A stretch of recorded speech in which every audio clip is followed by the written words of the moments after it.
5, 4, 3, 2, 1। Supreme court ने कहा है कि ट्रायल कोर्ट जहां तक संभव हो निजी गवाहों से एक ही दिन में मुख्य परीक्षण और क्रॉस एग्जामिनेशन जिरह पूरी करने का प्रयास करेंगे।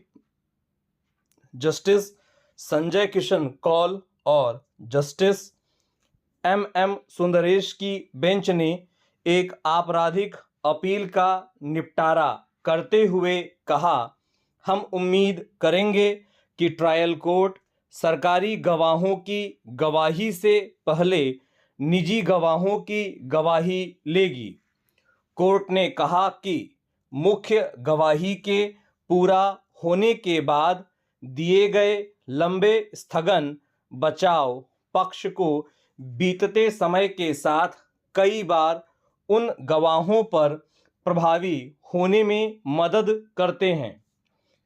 इस संबंध में बेंच ने कहा, हर रोज हम ऐसे मामलों की खेदजनक स्थिति देख रहे हैं जिनमें निजी गवाह स्पष्ट कारणों से मुकर जाते हैं। इस कोर्ट ने पहले ही इस तरह के खतरे को कम करने के लिए एक विधायी उपाय की आवश्यकता पर अपने विचार व्यक्त किए हैं। इस कोर्ट द्वारा विनोद कुमार सुप्रा मामले में जारी उपरोक्त निर्देशों के बावजूद हम इस तथ्यात्मक परिदृश्य का न्यायिक संज्ञान लेते हैं कि निचली अदालतें निजी गवाहों की जिरह को बिना किसी तुक या कारण के मुख्य गवाही के समापन के बाद स्थगित कर रही हैं। मुख्य गवाही के पूरा होने के बाद लंबे समय तक स्थगन दिया जा रहा है, जिससे समय बीतने के साथ बचाव पक्ष को ही जीतने में मदद मिलती है। इस प्रकार हम यह दोहराना उचित समझते हैं कि जहां तक संभव हो ट्रायल कोर्ट निजी गवाहों की मुख्य गवाही और जिरह दोनों एक ही दिन में पूरा करने का प्रयास करेंगे।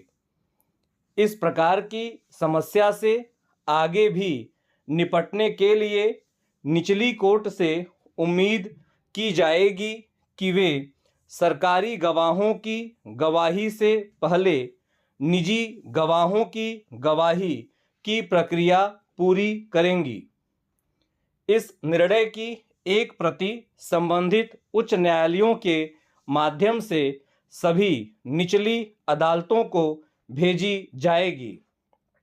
कोर्ट ने कहा कि एक गवाह उस पार्टी के पक्ष में आगे भी गवाही दे सकता है जिसके पक्ष में उसने अपनी मुख्य गवाही दी है, जबकि बाद में वह विपरीत पक्ष के पक्ष में अपना विचार बदल सकता है।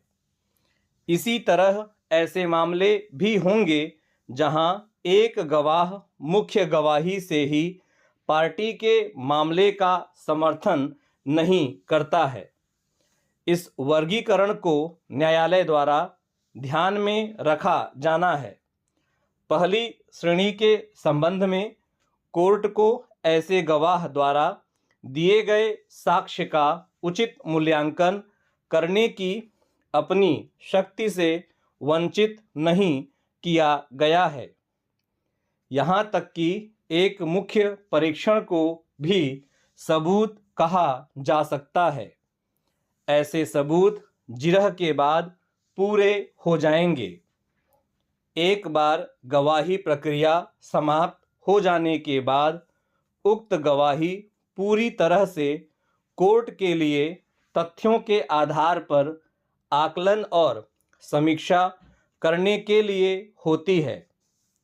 इसलिए न केवल विशिष्ट हिस्सा जिसमें एक गवाह मुकर गया है, लेकिन जिन परिस्थितियों में यह हुआ उस पर भी विचार किया जा सकता है, विशेष रूप से ऐसी स्थिति में जहां मुख्य गवाही पूरी हो गई थी और बाद के बयान के पीछे के कारणों का संकेत देने वाली परिस्थितियां हैं जिन्हें अदालत द्वारा समझा जा सकता है।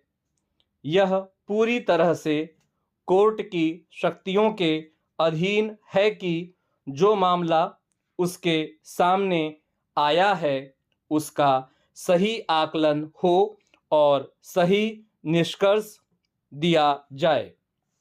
इस वीडियो के डिस्क्रिप्शन बॉक्स में इस पैसेज का टेक्स्ट दिया हुआ है।